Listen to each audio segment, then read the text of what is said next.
Kapag ang pananim ninyong nyog ay ganito ng itsura, kung titingnan ninyo parang natural lang na nalalanta yung dahon. Pero kung titingnan natin ng malapitan, pati po yung kanyang talbos may damage na.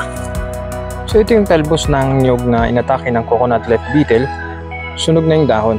Ang mga ganitong uri na insekto ay umaatake sa mga maliliit na nyog at ang una nilang inaatake ay yung talbos.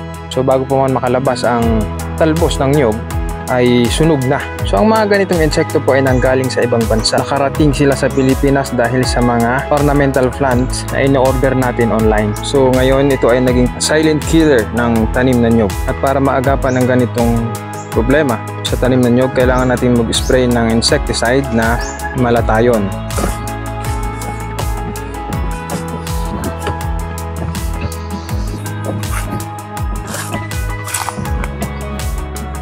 So kita natin bumaligtad na po yung insekto.